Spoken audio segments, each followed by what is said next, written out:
Hello guys, இந்த match வந்து நம்ம சும்மா வீட்டில் போர் அடிக்குதுன்னு விளையாண்ட மேட்ச்சு. இது வந்து நான் ஃப்ரீ ஃபயர் ஏற்றிருந்தேன். ஹாப்பி மோடில் வந்து நான் ஃப்ரீ ஃபயர் மேக்ஸ் தான் விளையாண்டுருந்தேன். இப்போ ஃப்ரீ ஃபயர் ஏற்றிருந்தேன். அதே ஐடியா கொடுத்து லாகின் பண்ணேன். சும்மா ஃப்ரீ ஃபயரில் விளையாண்டு பார்ப்போமேனு இது விளையாண்டு பார்த்தேன்.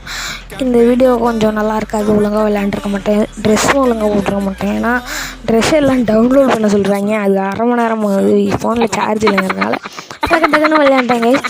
இது என் டீமெண்ட் எல்லாம் நாக்காக இருப்பானுங்க. இங்கே பாருங்க, சும்மா நாக்காக வரானுங்க. நான் தான் ரிவே பண்ணி விட்டு வந்துருப்பேன். இப்போ வந்து கார் எடுத்துட்டு போகலான்னு தான் போவேன். ரிவே பண்ணியிருப்பாங்க. திருப்பி நான் கையை பார்த்துட்டு இருப்பாங்க மேலேருந்து 2 பேர். யாருன்னு பார்த்தா சரி டீமெண்ட்டு. சரி பேர் ரிவே பண்ணுவோமே அப்படின்ட்டு இப்போ காயின் எடுத்தேன். 300 ரூபா தானே அது. காயின் எடுத்துகிட்டு போய் ரிவே பண்ணுவோண்டா அப்படின்ட்டு கிளம்புனா அங்கே போய் பார்த்தா ஒரு ட்விஸ்ட் இருக்குது பாரு. அப்படி திருப்பிட்டு போயிட்டுருக்கேன். என்னடாண்ணா குறுக்கான இதில் எலிமினேட் மேட்ச் விட்டு செத்து போயிடுவேன். சாரை வச்சுருவாங்க. பைக் எடுத்து சுற்றிட்டு இருக்கானே அப்படின்ட்டு இறங்கி பைக்காக வருவேன். பைக்கில் தலையில விழுவும். தலையில ஒன்று நாக்க வச்சுருப்பேன். சரிடா போன்னு டக்குன்னு போனால் அங்கே போய் பார்த்தா ரிவைவல் கார்டு டைம் முடிஞ்சு போயிட்டுங்கிறாங்க. எனக்கு கடுப்பாயிட்டு. இப்போ நம்ம சோலோவாக தான் இருக்கோம். சரி டீமெண்ட் இருந்தாலும் நம்ம நாக்கான நம்மளையாவது ரிவே பண்ணிடுவாங்க.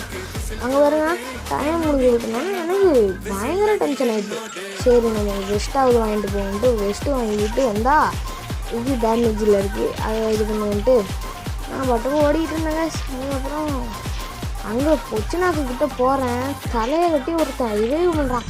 சரி கார்டு தானே முடிஞ்சு போச்சு, இந்த ரிவைவல் பேங்க்லையாவது போய்ட்டு உட்காந்துருப்போம், அதுவே ஆகும் அப்படின்ட்டு அங்கே போனான். நான் நின்றுட்டேன். ஓடிக்கிட்டே இருப்பேன் பாருங்க. ஓடு அச்சமில்லை ஓடு அச்சமில்லை ஓடு அப்படின்னு ஓடிட்டு இருப்பேன். ஓடுறாம்பியே ஓடு அளவு கொஞ்சம் என்ன ஸ்பீடா ஓடுறா டக்குன்றா. ரிவைவல் பண்ண டைம் அதுலேயும் முடிஞ்சிட போய் டக்குன்னு போகிறான். அச்சமில்லை ஓடு. ஏர் ட்ராப் கிடக்கு, எடுத்துப்போம். ஏர் ட்ராப்பில் சார்ஜ் கஷ்டம் தான் இருக்கா, ஒன்றும் கிடைக்காது. சரி ஓடுறான். ஜம்படி ஓடுறான். கட்டான் எடுத்துக்கிட்டு ஓடுறான்.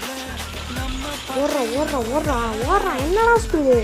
அது என்னது டாட்டா சிஷன்னு ஒரு கேரக்டர் இருக்கும்ல, டாட்டா சிஷன்னா டாட்டா பிஷனா, இந்த கேரக்டர் எடுத்துகிட்டு ஸ்பீடாக ஓடிக்கலாம். சரி பார்த்து எனிமி அங்கே இருக்கான். எனக்கு அப்படியே யாரும் அடித்து காமிச்சு கொடுத்துட்டேன். க்ளோவால் போட்டு மெதுவாகும். க்ளோவால் அவ்வளோ